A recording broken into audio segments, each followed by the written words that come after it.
A couple weeks ago, I called our next speaker to say she may have to follow a big announcement, but I knew if anyone was up to this challenge, it's Natalie English, the president and CEO of the Wilmington Chamber of Commerce. The Chamber has been working on several new initiatives recently around developing and attracting talent to our region, so we have a bridge to our economic future. Sorry, Natalie, I had to be the first to mention a bridge today. In case you don't know, there's a drinking game in town. Anytime somebody says, Natalie says the word bridge or infrastructure, we're supposed to drink. So soon we'll have power breakfast mimosas whenever she talks. So please join me in welcoming Natalie to the stage.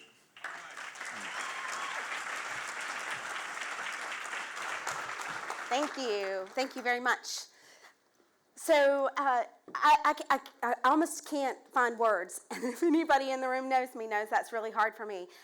Thank you to those of you who stood and applauded that last announcement from Chris. How amazing is it that a 7-year partnership conversation has turned into our ability to attract more people to this community, because people all over the world know who the GOAT is, right? So just think of that asset here. And not only that they will come and learn about Michael Jordan, but they will also have this vision into who we are as a community. We're collaborators. We work together. That's what makes this region one of the most amazing in the country. As the CEO here in Wilmington for the Chamber, this is, I'm almost at 7 years. I have been in the chamber industry for over 25. I love what I get to do. I get to facilitate congregants of you all, right? Business people, elected leaders, other community leaders, to find solutions to some of our biggest challenges or to celebrate some of our biggest wins. It's the most amazing job on earth. You can't have it. But I encourage you to join us in that. Work with us to help business leaders be successful. The more businesses that are successful in our region, the more jobs we will have in our region, the more people who will have access to prosperity and to get out of poverty. The biggest issue there that we hear from our members every day is talent. They tell us every day that they're having trouble finding talent in our region. They are having trouble retaining talent in our region. And so we need to help them to do the development, the retention, and the attraction of talent in our community. We've taken our notes from the New Hanover County Economic Mobility Report that they all adopted in spring of 2022. We're not running off rogue trying to decide what we want to do. We want to do what the community needs us to do. That Economic Mobility Report identified 8 target sectors for economic development. Industries in our region that are already growing and that have the propensity to grow even more. So we took those notes. We also looked at all of the recommendations for workforce development, and they're targeted at getting earlier exposure for students to career opportunities in our region, to developing people who might not have had access to that education and workforce development, and supporting them through those efforts. And then there was a recommendation around a brand identity. So when you talk about workforce development, Charles Faust, I can't wait to hear you later in the program, right after me, but thank you. Charles Faust is a superintendent. He's a leader who, when somebody calls with a cockamamie idea, he says, let's go do it. And that's what happened in the spring of 2022 when we, the Chamber, called the superintendent literally and said, we have a dream. We would like to help the school system expose middle schoolers to the career opportunities that we have here in New Hanover County. He said, let's do it. What was it, Laura? 4 months later, we had 40-plus students, 7th graders in New Hanover County schools, in the Career and Leadership Development Academy. They spent 1 day a month for 8 months listening and learning about all of the career target sectors that we have here.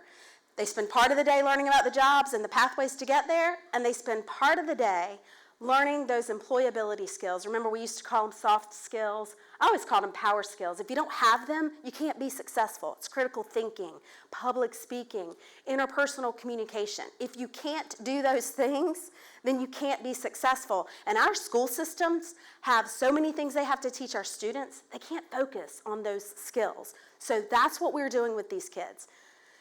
It's been the most fun thing and rewarding thing to see. We graduated our 40 students last year in May. It was fun. Dr. Faust can tell you that those kids were so motivated. They were talking about careers in a way that they were not before. Before, they were talking about being an NBA star, a social media influencer. At the end of the program, they were talking about HVAC, and they were talking about manufacturing. It was eye-opening for them, for their parents, for the guidance counselors, and for principals and teachers. So it's making an impact. So this school year, we have over 80 students. So we were able, with the help of the New Hanover Community Endowment, to double that group this year.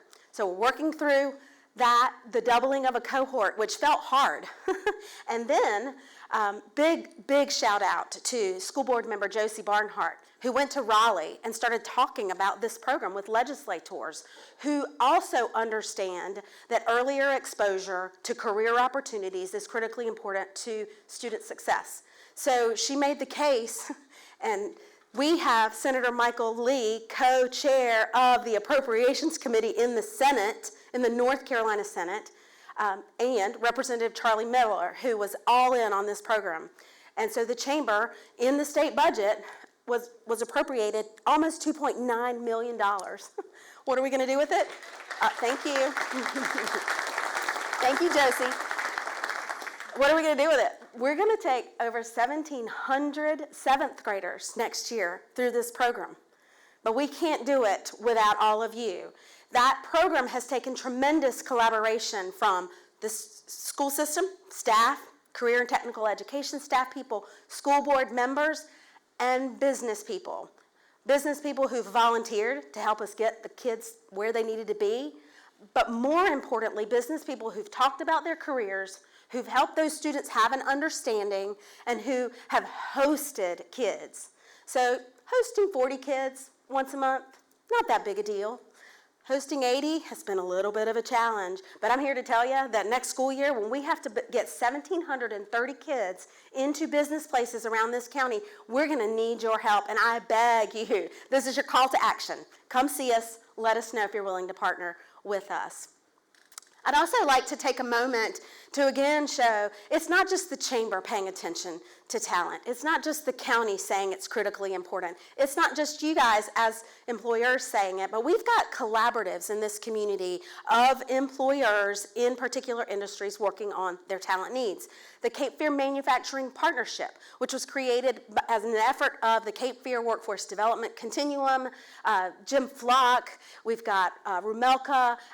I don't know the number now. They continue to grow and add manufacturers across the entire region to look at what are our policy needs, what are the needs of our employees, what do we need on the line to help make the product that we're making and get it to market, and they're having great success. They're also working on how do we help young people understand that manufacturing's not dirty, that it's a great way to make a great living and to have a solid path to prosperity.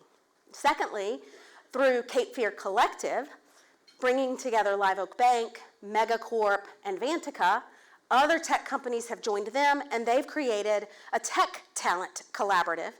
And the city of Wilmington has stepped up. City Council has appropriated some funds to help expedite the creation of some educational programs, some boot camps, to more rapidly develop our citizens into the jobs that these tech companies need. Because right now they're having to attract most of them from outside the community. So great work.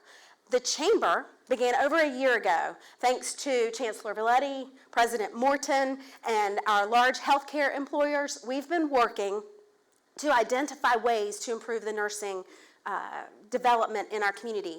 How do we find enough nurses? As you can see, 12,500 RNs across the state of North Carolina and 5,000 LPNs is the projected shortfall for this year. We can't be successful as a community if we don't have the people to take care of us. It's critically important, not only in our hospital, but also in our long-term care facilities.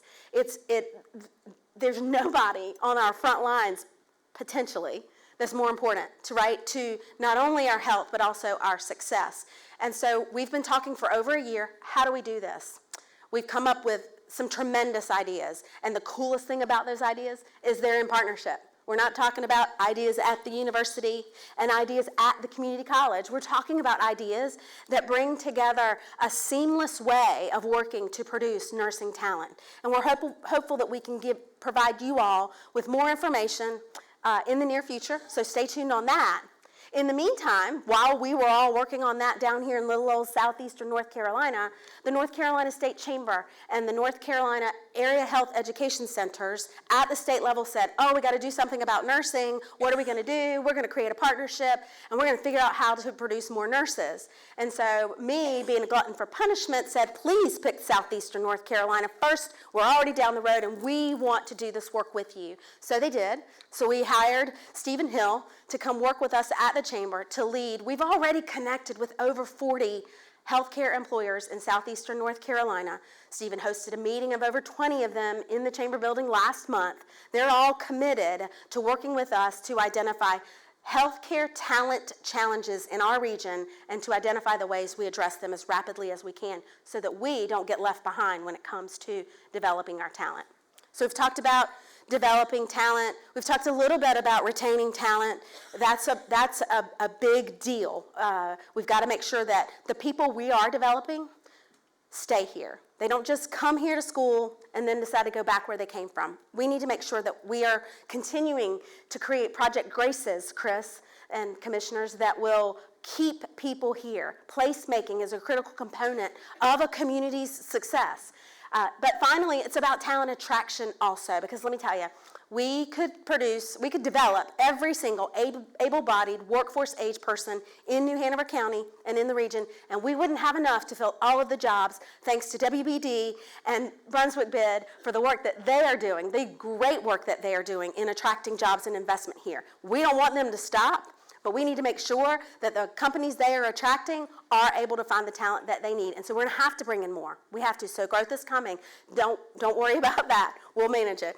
We decided to partner with Development Counselors International, particularly because of two things that they have. But they are a well-known in the economic development circles marketing agency, work mostly on place marketing, like tourism marketing, but they're doing a lot of work in this talent attraction space, and they've created some proprietary web access to a jobs board that's particular to a community, as well as a cost of living index. So we've created a new website with them, and I'm going to walk you through what we've done to do that.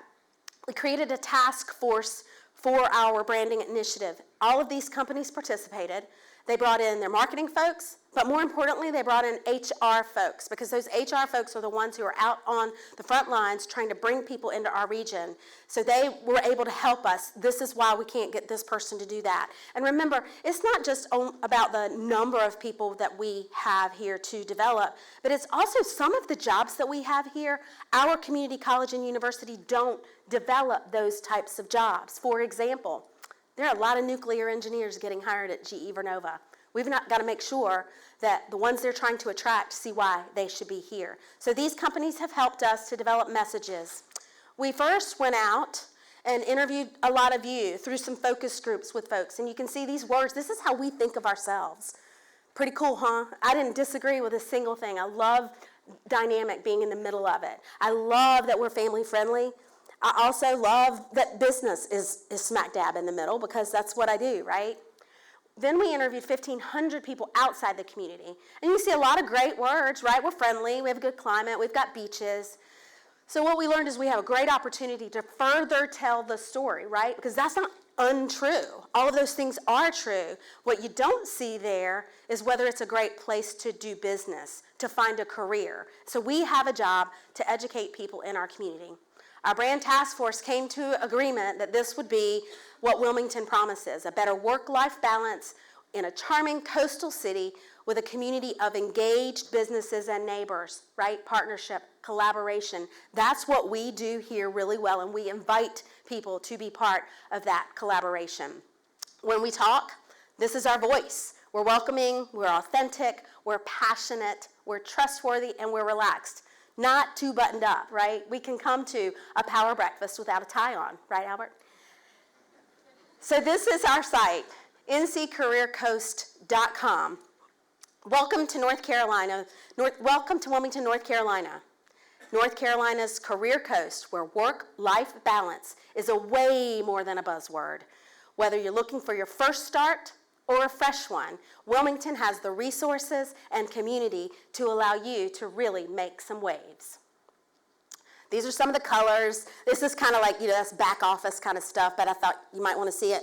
This is some activation recommendations. We've certainly activated social media. You can find us on LinkedIn and Facebook, probably Instagram, Megan, I think.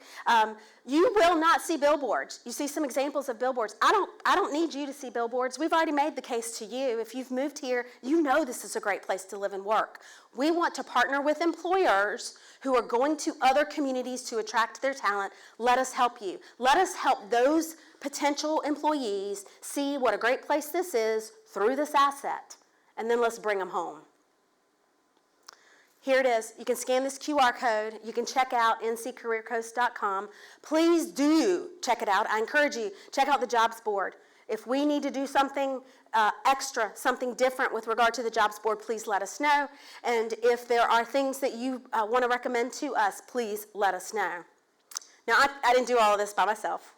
I know that I love to talk about what we do, and most of the time you guys see me, but you need to get to know these folks. Dr. Stephen Hill, our Vice President of Talent, he's the one running our Healthcare Talent Pipeline Initiative. So please get to know him if you're in the healthcare business. Also, he would be the one that you would reach out to if you want us to talk about another talent initiative. Megan Mullins, our Chief Marketing and Engagement Officer.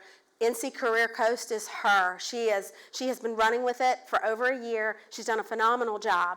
And then Laura Brogdon Primavera. She's our Vice President of Leadership Development, and she's managing Leadership Wilmington and our Leadership Wilmington alumni, Encounter Wilmington, which is our fast newcomer way to get through a Leadership Wilmington type program. And then finally, of course, our Career and Leadership Development Academy, which starts in 7th grade today. We're also engaging some 8th graders. We envision an academy that goes through 12th grade. We envision an academy that starts to back up, because the sooner we can expose kids, right, the better. So I encourage you to use those QR codes that I just left you there, and reach out to my team. Now, as Rob said, it's not often that I'm in a room when I don't mention a bridge. So I'm going to go a little bit off topic. It's better to ask for forgiveness than permission, right, Rob? So, a couple of things. I still believe we need a new bridge where the Cape Fear Memorial Bridge is. I know for a fact it's past its life cycle. And you're going to find that out come January. Early January, the NCDOT needs to close 2 lanes of that bridge. And they've decided that the most safe, effective way to do that is to close one way. So for 3 months, you're not going to be able to take the Cape Fear Memorial Bridge one way. They're going to fix that side, they're going to open the bridge up for the Azalea Festival, and then they're going to close it back down for 3 more months. 6 months of limited access to Wilmington on that bridge. In the 1920s, our community said, we need a connection to the West. They decided they needed the Cape Fear Memorial Bridge. They told themselves 25 cents a trip, which today amounts to over $4. I'm not telling you we have to have a toll. I'm telling you we need to keep it on the table. Our MPO is going to be given an opportunity in January to decide whether to keep a toll, whether to ask the DOT specifically to continue considering a toll. I believe we need to ask them that, not because I want one. It's existing infrastructure replacement. I agree with anybody else who will tell you that we should not replace existing infrastructure with a toll. I agree, and yet there's not enough money. And so while we continue looking at redistribution of transportation funding, while we look at grants at the federal and state level, we also need to not close the door on the possibility that some toll, maximum of $2, some toll might have to be implemented for some period of time. So I ask you 2 things. Remain open-minded on how we fund the bridge. And secondly, I ask that you also Thank you, Commissioner Barfield. I also ask you that you pay attention to this spring, 6 months. If you have a lot of workforce crossing the bridge, think about altering your hours so we lighten the rush hour load. Think about potentially organizing carpooling for your employees. It's going to be painful for 6 months. And so I just wanted to make sure I took any time I have to speak to this many people to say that. At the end of the day, though, your Wilmington Chamber of Commerce is here to facilitate, to coordinate, and to collaborate with all of you, our elected officials, to make Wilmington and the Cape Fear region the most awesome place to live, work, and play. Thank you.